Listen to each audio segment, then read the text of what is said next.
ਜਿਹੜਾ ਬਿਜਲੀ ਦੀ ਹੈ, ਪਾਣੀ ਦੀ ਹੈ, ਇਹ ਸਾਰੇ ਅਸੀਂ ਪਹਿਲਾਂ ਵੀ ਬੜੇ ਤਸੀਹੇ ਝੱਲੇ ਨੇ, ਇਹ ਸਾਡੇ ਵਾਸਤੇ ਸਭ ਛੋਟੇ ਨੇ। ਕਿਤੇ ਨਾ ਕਿਤੇ ਸਰਕਾਰਾਂ ਦੀ ਵੀ ਇਹ ਪਲੈਨਿੰਗ ਹੁੰਦੀ ਹੈ ਵੀ ਇਹਨਾਂ ਦੀ ਬਿਜਲੀ ਰੋਕ ਦਈਏ, ਬਿਜਲੀ ਬੰਦ ਕਰ ਦਈਏ, ਤਾਂ ਜਿਹੜੇ ਆਮ ਲੋਕ ਨੇ, ਜਿਹੜੇ ਕਿਸਾਨੀ ਕਿੱਤੇ ਨਾਲ ਨਹੀਂ ਜੁੜੇ ਹੋਏ, ਜਿਹੜੇ ਸ਼ਹਿਰੀ ਲੋਕ ਨੇ, ਉਹਨਾਂ ਨੂੰ ਇੱਦਾਂ ਲੱਗੇ ਵੀ ਹਾਂ ਇਹਨਾਂ ਕਿਸਾਨਾਂ ਕਰਕੇ ਕੋਲਾ ਆਉਣਾ ਬੰਦ ਹੋਇਆ ਤੇ ਸਾਡੀ ਬਿਜਲੀ ਇਹਨਾਂ ਕਰਕੇ ਬੰਦ ਹੋ ਗਈ ਹੈ। ਲੇਕਿਨ 2 ਘੰਟੇ ਦੇ ਸਮੇਂ ਦੇ ਵਿੱਚੋਂ ਜਦੋਂ 15-20 ਮਿੰਟ ਰਹਿ ਗਏ ਸਾਰੇ ਮੀਟਿੰਗ ਸਮਾਪਤ ਹੋਣ ਦੇ, ਕਿਸੇ ਕਿਸਾਨ ਆਗੂ ਨੂੰ ਕੋਈ ਗੱਲ ਨਹੀਂ ਪੁੱਛੀ ਗਈ, ਕੋਈ ਉਹਨਾਂ ਦੀ ਰਾਏ ਨਹੀਂ ਲਈ ਗਈ। ਤਾਂ ਉਹਦੇ ਜਦੋਂ ਦੇਖਿਆ ਗਿਆ ਵੀ ਸਾਡੀ ਗੱਲ ਇਹਨਾਂ ਨੇ ਪੁੱਛਣੀ ਨਹੀਂ, ਸਿਰਫ ਚਾਹ ਦਾ ਕੱਪ ਪਿਲਾਉਣ ਵਾਸਤੇ ਸਾਨੂੰ ਬੁਲਾਇਆ ਇੱਥੇ, ਤਾਂ ਰਾਜੇਵਾਲ ਸਾਹਿਬ ਨੇ ਉੱਠ ਕੇ ਕੁੰਡੀ ਲਾਤੀ ਹਾਊਸ ਦੀ। ਡੱਕੇ ਨੇ ਸਾਨੂੰ ਕਿਹਾ ਵੀ ਤੁਸੀਂ ਘਰਾਂ 'ਚ ਰਹੋ, ਤੇ ਸਰਕਾਰ ਨੇ ਜਾਣ ਬੁੱਝ ਕੇ ਆਰਡੀਨੈਂਸ ਲਿਆਂਦੇ ਨੇ ਵੀ ਹੁਣ ਇਹ ਪ੍ਰਦਰਸ਼ਨ ਨਹੀਂ ਕਰਨਗੇ, ਬਾਹਰ ਨਹੀਂ ਨਿਕਲਣਗੇ। ਕਿਸਾਨ ਉਹਦੇ 'ਚ ਬਤੌਰ ਜੇ ਕੰਮ ਕਰਨਾ ਚਾਹੇ ਮਜ਼ਦੂਰ ਬਣ ਕੇ ਕੰਮ ਵੀ ਕਰ ਸਕਦਾ। ਔਰ ਉਹ ਤੋਂ ਬਾਅਦ ਜਿਹੜਾ ਹੁਣ ਸੈਸ਼ਨ ਦੇ ਵਿੱਚ ਇਹਨਾਂ ਨੇ ਪਾਸ ਕਰਾਇਆ, ਉਹ ਵੀ ਸੰਵਿਧਾਨਕ ਢੰਗ ਨਾਲ ਨਹੀਂ ਹੋਇਆ, ਉਹ ਵੀ ਸੰਵਿਧਾਨ ਤੋਂ ਬਾਹਰ ਜਾ ਕੇ ਹੋਇਆ, ਕਿਉਂਕਿ ਵੋਟਿੰਗ ਨਹੀਂ ਕਰਾਈ ਗਈ ਹੈ। ਐਵੇਂ ਹੀ ਉਹਨਾਂ ਨੇ ਰੌਲੇ ਰੱਪੇ ਦੇ ਵਿੱਚ ਬਿੱਲ ਪਾਸ ਕਰਕੇ ਕਰਤਾ। ਕੋਈ ਉਹਨਾਂ ਨੇ ਵੀ ਚੈਲੰਜ ਕੀਤਾ, ਸੁਪਰੀਮ ਕੋਰਟ ਦੇ ਰਿਟ ਪਟੀਸ਼ਨ ਜਾਰੀ ਕੀਤੀ ਸੀ, ਪਰ ਜਿਹੜੀ 31 ਕਿਸਾਨ ਯੂਨੀਅਨ ਉਹਨਾਂ ਨੇ ਦਾ ਬਾਈਕਾਟ ਕਰ ਦਿੱਤਾ। ਫਿਰ ਉਹ ਕੀ ਸੁਪਰੀਮ ਕੋਰਟ 'ਤੇ ਵਿਸ਼ਵਾਸ ਨਹੀਂ ਹੈ? ਹੁਣ ਅਸੀਂ ਪਹੁੰਚੇ ਹਾਂ ਸ਼ੰਭੂ ਦੇ ਜੋ ਮੇਨ ਟਰੈਕ ਹੈ, ਰੇਲਵੇ ਟਰੈਕ ਹੈ, ਉਸ ਨੂੰ ਬਲੌਕ ਕੀਤਾ ਹੋਇਆ ਕਿਸਾਨਾਂ ਨੇ। ਅਤੇ ਸਾਡੇ ਨਾਲ ਕਿਸਾਨ ਆਗੂ ਨੇ ਹਜੂਰਾ ਸਿੰਘ ਜੀ, ਜੋ ਕਿ ਇੱਥੇ ਮੁੱਖ ਪ੍ਰਬੰਧਕ ਨੇ, ਜਿਨ੍ਹਾਂ ਨੇ ਇਸ ਟਰੈਕ ਨੂੰ ਰੋਕਿਆ ਹੋਇਆ ਆਪਣੀ ਕਾਰਗੁਜ਼ਾਰੀ ਦੇ ਅੰਦਰ। ਅਤੇ ਉਹਨਾਂ ਨਾਲ ਗੱਲਬਾਤ ਕਰਦੇ ਹਾਂ ਕਿ ਉਹਨਾਂ ਦਾ ਅੱਗੇ ਕੀ ਰਣਨੀਤੀ ਹੈ, ਕੀ ਉਹ ਕਰਨਾ ਚਾਹੁੰਦੇ ਨੇ।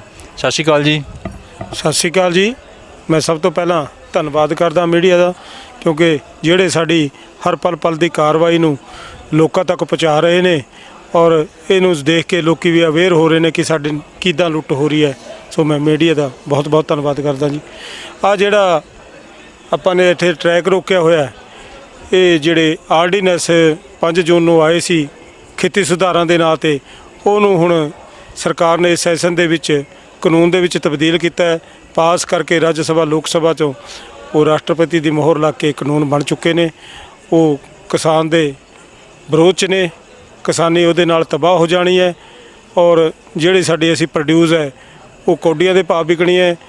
ਅੱਗੇ ਜਿਹੜਾ ਸਰਕਾਰ ਦੇ ਇਹ ਕਾਨੂੰਨ ਦੇ ਵਿੱਚ ਹੈ, ਉਹ ਸਾਡੀ ਜ਼ਮੀਨ ਹਥਿਆਉਣਾ ਚਾਹੁੰਦੇ ਨੇ, ਉਹ ਅਸੀਂ ਆਪਣੀ ਮਾਂ ਨੂੰ ਹੱਥ ਨਹੀਂ ਪਾਉਣ ਦੇਵਾਂਗੇ। ਇਸ ਲਈ ਅਸੀਂ ਤੰਗ ਹੋ ਕੇ ਅੱਜ ਉਹਦਾ ਵਿਰੋਧ ਕਰ ਰਹੇ ਹਾਂ, ਉਹਦਾ ਵਿਰੋਧ ਕਰਦੇ ਰਹਾਂਗੇ। ਇਹ ਲਗਾਤਾਰ ਐਜੀਟੇਸ਼ਨ ਚੱਲਦਾ ਰਹੂਗਾ।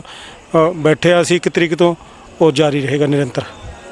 ਜਿਵੇਂ ਹੁਣ ਆਪਣਾ ਫਸਲਾਂ ਆ ਰਹੀਆਂ ਨੇ, ਆਲੂ ਦੀ ਫਸਲ ਜਾਂ ਕਣਕ ਬੀਜਣੀ ਹੈ, ਅਤੇ ਉਹਦੇ ਲਈ ਯੂਰੀਆ ਵੀ ਚਾਹੀਦਾ ਹੈ, ਅਤੇ ਉਹਦੇ ਲਈ ਫਿਰ ਟ੍ਰੇਨ ਦੇ ਵਿੱਚ ਆਉਣਾ ਸਮਾਨ ਜ਼ਰੂਰੀ ਹੈ, ਅਤੇ ਫਿਰ ਉਸ ਨੂੰ ਕਿਵੇਂ ਦੇਖਦੇ ਹੋ ਤੁਸੀਂ? ਆ ਜਿਹੜਾ ਯੂਰੀਆ ਜਾਂ DAP ਦੀ ਜਾਂ ਹੋਰ ਪੈਸਟੀਸਾਈਡ ਦੀ, ਉਹ 1-1.5 ਮਹੀਨਾ ਪਹਿਲਾਂ ਸਾਰਾ ਸਟਾਕ ਹੋ ਜਾਂਦਾ ਹੈ। DAP ਬਹੁਤ ਹੈ ਪੰਜਾਬ ਦੇ ਵਿੱਚ ਪਹੁੰਚਿਆ ਹੈ, ਯੂਰੀਆ ਬਹੁਤ ਹੈ, ਜਿਹੜੇ ਪੈਸਟੀਸਾਈਡ ਸਾਨੂੰ ਅੱਗੇ ਚਾਹੀਦੇ ਨੇ ਉਹ ਬਹੁਤ ਪਹੁੰਚੇ ਹੋਏ ਨੇ, ਉਹਦੀ ਕੋਈ ਸਾਨੂੰ ਪਰਵਾਹ ਨਹੀਂ। ਸਾਡੇ ਘਰਾਂ ਤੱਕ ਪਹੁੰਚ ਗਿਆ DAP ਅਤੇ ਯੂਰੀਆ, ਉਹ ਪ੍ਰਬੰਧ ਮੁਕੰਮਲ ਨੇ। ਅਤੇ ਜਿਹੜਾ ਕੋਲਾ ਆ ਰਿਹਾ, ਕੋਲਾ ਵੀ ਬੰਦ ਕਰ ਦਿੱਤਾ ਗਿਆ, ਅਤੇ ਫਿਰ ਹੁਣ ਬਿਜਲੀ ਦਾ ਵੀ ਪ੍ਰਬੰਧ 2-3 ਦਿਨਾਂ ਤੱਕ ਕਹਿੰਦੇ ਵੀ ਚੇਅਰਮੈਨ ਦਾ ਬਿਆਨ ਆਇਆ ਸੀ ਵੀ 2-3 ਦਿਨਾਂ ਦਾ ਸਾਡੇ ਕੋਲ ਕੋਲਾ ਹੈ, ਬਾਕੀ ਫਿਰ ਉਸ ਤੋਂ ਬਾਅਦ ਬਿਜਲੀ ਬਣਾਉਣੀ ਵੀ ਬੰਦ ਹੋ ਜੂਗੀ, ਬਿਜਲੀ ਵੀ ਪੰਜਾਬ ਨੂੰ ਸਪਲਾਈ ਬੰਦ ਹੋ ਸਕਦੀ ਹੈ। ਅਤੇ ਉਹਦੇ ਬਾਰੇ ਤੁਹਾਡਾ ਕੀ ਕਹਿਣਾ? ਦੇਖੋ, ਜਿਹੜੇ ਸਰਕਾਰ ਦੇ ਆਪਣੇ ਪ੍ਰੋਜੈਕਟ ਨੇ, ਜਿਹੜੇ ਬਿਜਲੀ ਪ੍ਰੋਜੈਕਟ ਨੇ, ਉਹਨਾਂ ਤੋਂ ਜਿੰਨੀ ਕਿਲੋ ਲਾਈਟ ਦੀ ਹੁਣ ਸਾਨੂੰ ਝੋਨੇ ਦੇ ਸੀਜ਼ਨ 'ਚ ਬਹੁਤੀ ਲਾਈਟ ਹੁੰਦੀ ਹੈ, ਲੋੜ ਹੁੰਦੀ ਹੈ, ਉਹ ਸਾਡੀ ਪੂਰੀ ਹੋ ਚੁੱਕੀ ਹੈ। ਲੇਕਿਨ ਜਿਹੜਾ ਹੁਣ ਸਾਡਾ ਬਹੁਤਾ ਜਿਹੜਾ ਰਕੂਆ ਹੈ, ਉਹ ਵਿੱਚੇ ਸਾਡਾ ਮੋਇਸਚਰ ਪੂਰਾ ਹੋ ਜਾਂਦਾ, ਝੋਨੇ ਦੇ ਵਿੱਚ ਰੌਣੀ ਹੋਈ ਹੁੰਦੀ ਹੈ, ਉਹਦੇ ਨਾਲ ਹੀ ਸਾਡੀ ਕਣਕ ਬੀਜ ਹੋਣੀ ਹੈ। ਥੋੜ੍ਹਾ ਬਹੁਤਾ ਰਕੂਆ, ਥੋੜ੍ਹੀ ਬਹੁਤ ਲਾਈਟ ਉਹ ਮਿਲੀ ਜਾਣੀ ਹੈ। ਇੱਦਾਂ ਹੈ ਨਹੀਂ ਵੀ ਜਿਵੇਂ ਕਾਲਾ ਹੀ ਦਿਨ ਹੋ ਜਾਣਾ, ਉਹਨਾਂ ਕੰਮ ਚਲੀ ਜਾਣਾ, ਇਹ ਸਰ ਜਾਣਾ ਹੈ। ਕਿਤੇ ਨਾ ਕਿਤੇ ਸਰਕਾਰਾਂ ਦੀ ਵੀ ਇਹ ਪਲੈਨਿੰਗ ਹੁੰਦੀ ਹੈ ਵੀ ਇਹਨਾਂ ਦੀ ਬਿਜਲੀ ਰੋਕ ਦਈਏ, ਬਿਜਲੀ ਬੰਦ ਕਰ ਦਈਏ, ਤਾਂ ਜਿਹੜੇ ਆਮ ਲੋਕ ਨੇ, ਜਿਹੜੇ ਕਿਸਾਨੀ ਕਿੱਤੇ ਨਾਲ ਨਹੀਂ ਜੁੜੇ ਹੋਏ, ਜਿਹੜੇ ਸ਼ਹਿਰੀ ਲੋਕ ਨੇ, ਉਹਨਾਂ ਨੂੰ ਇੱਦਾਂ ਲੱਗੇ ਵੀ ਹਾਂ ਇਹਨਾਂ ਕਿਸਾਨਾਂ ਕਰਕੇ ਕੋਲਾ ਆਉਣਾ ਬੰਦ ਹੋਇਆ ਤੇ ਸਾਡੀ ਬਿਜਲੀ ਇਹਨਾਂ ਕਰਕੇ ਬੰਦ ਹੋ ਗਈ ਹੈ। ਅਤੇ ਉਸ ਚੀਜ਼ ਨੂੰ ਤੁਸੀਂ ਕਿਵੇਂ ਦੇਖਦੇ ਹੋ? ਦੇਖੋ, ਜਿਹੜੇ ਸ਼ਹਿਰੀ ਲੋਕ ਨੇ, ਹੁਣ ਕੋਈ ਵੀ ਵਰਗ ਪਿੱਛੇ ਨਹੀਂ ਰਿਹਾ। ਸ਼ਹਿਰਾਂ ਤੋਂ ਵੀ ਸਾਡੇ ਕੋਲ ਮੋਹਾਲੀ ਤੋਂ, ਚੰਡੀਗੜ੍ਹ ਤੋਂ, 5 ਕਿਲੋ ਤੋਂ, ਪਟਿਆਲੇ ਤੋਂ, ਜਿੰਨੇ ਵੀ ਸ਼ਹਿਰ ਸਾਡੇ ਆਲੇ ਦੁਆਲੇ ਨੇ, ਉਹਨਾਂ ਤੋਂ ਸਾਰਿਆਂ ਤੋਂ ਹਰ ਵਰਗ ਸਾਡੇ ਕੋਲ ਪਹੁੰਚ ਰਿਹਾ ਹੈ। ਉਹ ਸਾਨੂੰ ਕਹਿੰਦੇ ਨੇ ਵੀ ਤਕੜਾ ਹੋ ਕੇ ਇਸ ਐਜੀਟੇਸ਼ਨ ਨੂੰ ਕਰੋ, ਇਹਦੇ ਨਾਲ ਸਾਰਾ ਪੰਜਾਬ ਤਬਾਹ ਹੋ ਜਾਣਾ, ਸਾਰੇ ਵਰਗ ਤਬਾਹ ਹੋ ਜਾਣੇ। ਅਸੀਂ ਤੁਹਾਡੇ ਨਾਲ ਹਾਂ, ਹਰ ਸੰਕਟ ਦੀ ਘੜੀ 'ਚ ਆਪਾਂ ਤੁਹਾਡੇ ਨਾਲ ਖੜ੍ਹੇ ਹਾਂ। ਕੋਈ ਤਕਲੀਫ ਆਪਾਂ ਸਹਿਣ ਕਰਾਂਗੇ, ਵੱਡੇ ਤੋਂ ਵੱਡੇ ਸੰਕਟ ਨੂੰ। ਇਹ ਛੋਟੀਆਂ ਗੱਲਾਂ ਰਹਿ ਗਈਆਂ ਨੇ। ਜਿਹੜਾ ਬਿਜਲੀ ਦੀ ਹੈ, ਪਾਣੀ ਦੀ ਹੈ, ਇਹ ਸਾਰੇ ਅਸੀਂ ਪਹਿਲਾਂ ਵੀ ਬੜੇ ਤਸੀਹੇ ਝੱਲੇ ਨੇ, ਇਹ ਸਾਡੇ ਵਾਸਤੇ ਸਭ ਛੋਟੇ ਨੇ। ਕੀ ਤੁਹਾਡਾ ਹੁਣ ਮੁੱਦਾ ਇਹ ਸਿਰਫ ਖੇਤੀ ਨੂੰ ਲੈ ਕੇ ਜਾਂ ਕੋਈ ਹੋਰ ਵੀ ਮੁੱਦੇ ਨਾਲ ਜੋੜ ਕੇ ਚੱਲੋਗੇ, ਜਿਵੇਂ ਪਾਣੀਆਂ ਦਾ ਮੁੱਦਾ ਹੈ ਜਾਂ ਕੋਈ ਹੋਰ ਮੁੱਦੇ ਨੇ ਪੰਜਾਬ ਦੇ, ਉਹਨਾਂ ਨੂੰ ਵੀ ਲੈ ਕੇ ਤੁਸੀਂ ਚੱਲੋਗੇ ਨਾਲ? ਦੇਖੋ, ਉਹ ਪਹਿਲਾਂ ਜਿਹੜੇ ਐਜੀਟੇਸ਼ਨ ਹੈ ਉਹ ਸਾਡੀਆਂ ਵੱਖਰੀਆਂ ਗੱਲਾਂ ਨੇ, ਲੇਕਿਨ ਹੁਣ ਤਾਂ ਜਿਹੜਾ ਇਹਨਾਂ ਨੇ ਇਹ ਕਾਲੇ ਕਾਨੂੰਨ ਲਿਆਂਦੇ ਨੇ ਖੇਤੀ ਦੇ ਸੰਬੰਧ 'ਚ, ਇਹਨਾਂ ਦੇ ਨਾਲ ਸਾਰੀ ਖੇਤੀ ਤਬਾਹ ਹੋ ਜਾਣੀ ਹੈ। ਔਰ ਖੇਤੀ ਹੀ ਤਬਾਹ ਨਹੀਂ ਹੋਣੀ, ਇਹਨਾਂ ਨੇ ਹੁਣ ਸਾਡੀ ਜ਼ਮੀਨ ਹਥਿਆਉਣ ਤੇ ਇਹਦੇ ਰੱਖਿਆ ਪ੍ਰੋਵੀਜ਼ਨ ਹੈ ਇਹਦੇ 'ਚ। ਉਹ ਕਹਿੰਦੇ ਨੇ ਵੀ ਖੇਤੀ ਇੱਕ 2017 ਦੇ ਵਿੱਚ ਨੀਤੀ ਆਯੋਗ ਦੀ ਮੀਟਿੰਗ ਹੋਈ ਸੀ ਚੰਡੀਗੜ੍ਹ, ਉੱਥੇ ਦਿੱਲੀ, ਉਹਦੇ ਵਿੱਚ ਸਾਨੂੰ ਵੀ ਸੱਦਿਆ ਗਿਆ। 3 ਜਿਹੜੇ ਵੱਡੇ ਆਗੂ ਦੇਸ਼ ਦੇ ਉਹ ਗਏ ਸੀ।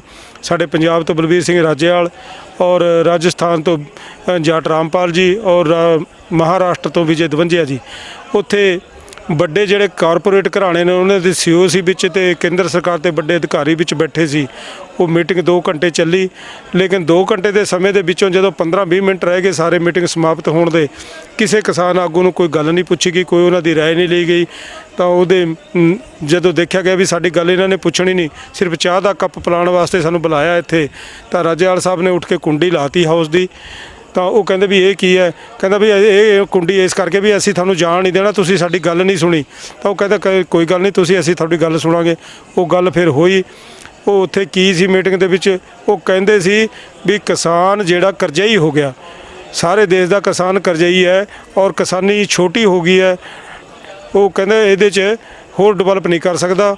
ਇਹ ਜੇ ਵੱਡੇ ਘਰਾਣਿਆਂ ਨੂੰ ਇਹ ਵੱਡੇ ਕਲਸਟਰ ਬਣਾ ਕੇ 5-5 7-7 ਹਜ਼ਾਰ ਏਕੜ ਦੇ ਸਰਕਾਰ ਦੇ ਦੇਵੇ, ਔਰ ਅਸੀਂ ਜੋ ਆਮ ਰੇਟ ਹੈ ਜਿਹੜਾ ਠੇਕੇ ਦਾ, ਉਹਦੇ ਨਾਲੋਂ ਜੇ ਸਰਕਾਰ ਸਾਡੇ ਕੋਲੋਂ ਵੱਧ ਵੀ ਕਹੇ, ਅਸੀਂ ਉਹ ਰੇਟ ਤੋਂ ਵੀ ਵੱਧ ਠੇਕਾ ਦੇ ਦਾਂਗੇ, ਸਰਕਾਰ ਦੇ ਖਾਤੇ ਜਮ੍ਹਾਂ ਕਰਾ ਦਾਂਗੇ, ਉਹ ਆਪਣਾ ਕਿਸਾਨ ਨੂੰ ਦੇ ਦੇਵੇ।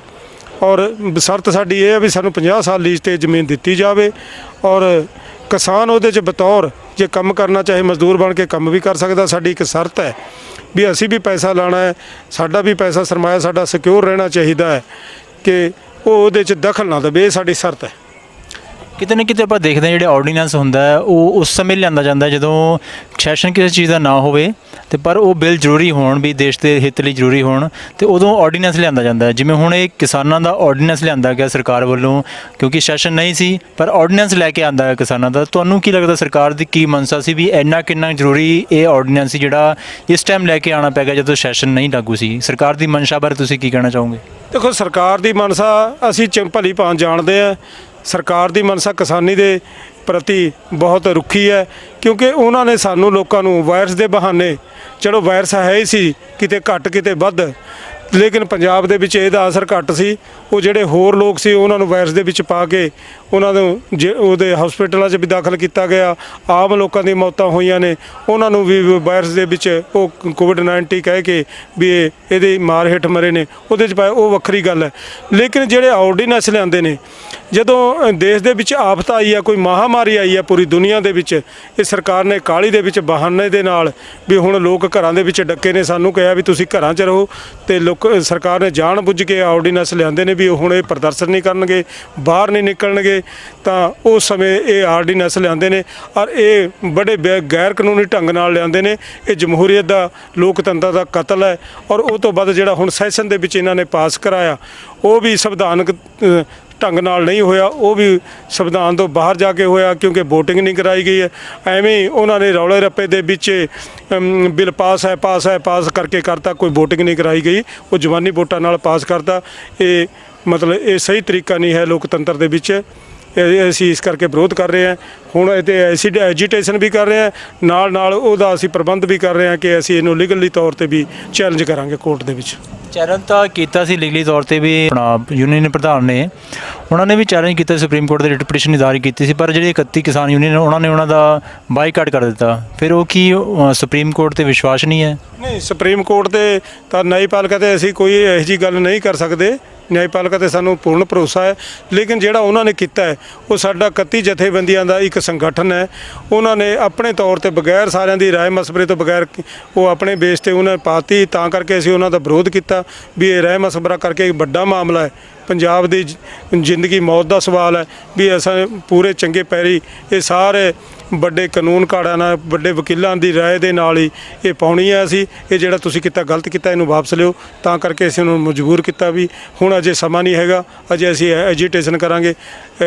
ਜਿਹੜੀ ਪਟੀਸ਼ਨ ਹੈ ਪਾਉਣ ਦਾ ਅੱਗੇ ਲੰਬਾ ਸਮਾਂ ਹੈ, ਉਹ ਪੂਰੇ ਸਿਸਟਮ ਦੇ ਨਾਲ ਸਾਰੇ ਕਾਨੂੰਨੀ ਪੱਖ ਦੇਖ ਕੇ ਫਿਰ ਪਾਈ ਜਾਵੇਗੀ। ਮੇਰਾ ਲਾਸਟ ਸਵਾਲ ਇਹ ਹੈ ਕਿ ਕਿਤੇ ਨਾ ਕਿਤੇ ਆਪਾਂ ਦੇਖਦੇ ਹਾਂ ਐਜੀਟੇਸ਼ਨ ਕਾਫੀ ਹੋ ਰਹੇ ਨੇ, ਹਰ ਜਗ੍ਹਾ ਤੇ ਧਰਨੇ ਲੱਗ ਰਹੇ ਨੇ, ਪਰ ਸਰਕਾਰ ਦੇ ਉੱਪਰ ਰੱਤਾ ਭਰ ਵੀ ਇੱਕ ਜੂੰ ਵੀ ਉਹਦੇ ਸਿਰ ਦੇ ਵਿੱਚ ਨਹੀਂ ਸਰਕ ਰਹੀ।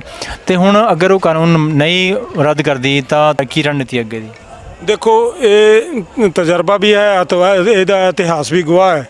ਇਹ ਪਹਿਲੇ ਵਾਰੀ ਨਹੀਂ ਹੋਇਆ ਕਿ ਕਾਨੂੰਨ ਬਣ ਗਏ ਜੇ ਪਾਸ ਹੋ ਗਏ ਜੇ ਰੱਦ ਨਹੀਂ ਹੋਣਗੇ। ਪਹਿਲਾਂ ਵੀ ਕਾਨੂੰਨ ਬਣੇ ਨੇ, ਪਹਿਲਾਂ ਵੀ ਰੱਦ ਹੋਏ ਨੇ। ਇਹ ਨਹੀਂ ਹੈਗਾ। ਸਾਨੂੰ ਪੂਰਨ ਭਰੋਸਾ ਹੈ ਔਰ ਆਪਣੇ ਏਕੇ ਦੇ ਭਰੋਸਾ ਹੈ, ਇਹਨੂੰ ਅਸੀਂ ਵਾਪਸ ਕਰਾ ਕੇ ਹੀ ਰਹਾਂਗੇ। ਸੋ ਕਿਸਾਨ ਆਗੂਆਂ ਦਾ ਇਹ ਕਹਿਣਾ ਹੈ ਕਿ ਕੁਝ ਵੀ ਹੋ ਜਾਵੇ ਤੇ ਜਿਹੜੇ ਕਾਨੂੰਨ ਬਣਾਏ ਨੇ ਕੇਂਦਰ ਸਰਕਾਰ ਵੱਲੋਂ ਉਹਨਾਂ ਨੂੰ ਰੱਦ ਕਰਵਾ ਕੇ ਹਟਣਗੇ। ਉਹਨਾਂ ਦੇ ਲਈ ਉਸ ਲਈ ਜੋ ਵੀ ਉਹਨਾਂ ਨੂੰ ਕਾਰਵਾਈ ਕਰਨੀ ਪੈਗੀ, ਭਾਵੇਂ ਉਹ ਕਾਨੂੰਨੀ ਕਾਰਵਾਈ ਹੋਵੇ ਜਾਂ ਕੋਈ ਹੋਰ ਕਾਰਵਾਈ ਹੋਵੇ, ਉਹ ਹਰ ਕਾਰਵਾਈ ਕਰਨ ਦੇ ਲਈ ਤਿਆਰ ਨੇ, ਪਰ ਕਾਨੂੰਨਾਂ ਨੂੰ ਵਾਪਸ ਕਰਵਾ ਕੇ ਹੀ ਸਾਹ ਲੈਣਗੇ। ਹਰਵਿੰਦਰ ਸਿੰਘ ਨਾਲ ਮੈਂ ਮਨਦੀਪ ਸਿੰਘ, MPI 24।